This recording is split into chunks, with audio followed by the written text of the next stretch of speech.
ఇంకా ఒక పెద్ద విషయం ఏంటంటే చంద్రబాబు గారి పాలనలో బాధితులు పోలీస్ స్టేషన్కి వెళ్ళి కేసు పెడితే బాధితుల మీదే రివర్స్ కేసులు పెడతారు,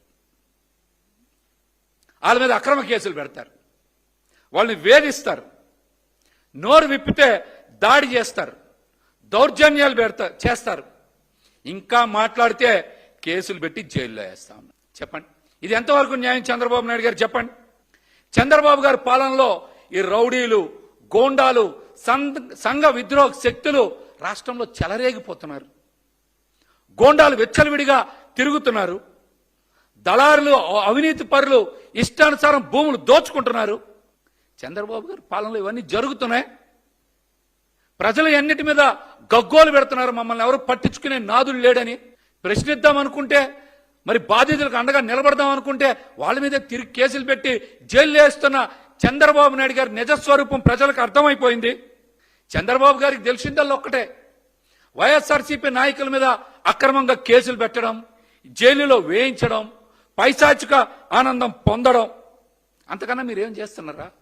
ప్రజలు అన్నిటినీ చూస్తూ ఊరుకుంటారని మాత్రం మీరు అనుకుంటే అది పొరపాటే. ఎవరి పాలన పారదర్శకంగా ఉందో, ఎవరి పాలన ఈరోజు అత్యంత దుర్మార్గంగా, కిరాతకంగా ఉందో ప్రజలు అర్థం చేసుకుంటా ఉన్నారు. ప్రజలకు చాలా వేగంగా అర్థమైంది. మరో పక్కన పవన్ కళ్యాణ్ గారు కూడా మరి అటవీ శాఖ అధికారుల మీద దాడి చేస్తే ఒక ట్విట్టర్తో ఆయన కూడా మమ అనిపించారు. చర్యలు తీసుకోవాలని కానీ, అధికారులకు అండగా ఉంటామని కానీ, చర్యలు తీసుకోకపోతే నేను బలంగా ప్రశ్నిస్తానని కానీ ఆయన ఎక్కడా మాట్లాడలా. ఆయన ఎవరైనా నమ్ముకుంటే నట్టేట మునిగిపోతారని చెప్పడానికి ఇదొక సాక్ష్యం.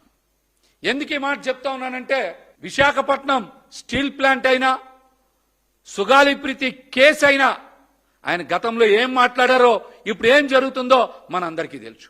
ఆయన మాట మీద నిలబడేటువంటి మనిషి కాదు. ఆయన జనసేన పార్టీ కోసమో, ఈ రాష్ట్ర ప్రజల కోసమో పనిచేసేటువంటి వ్యక్తి పవన్ కళ్యాణ్ గారు కాదు.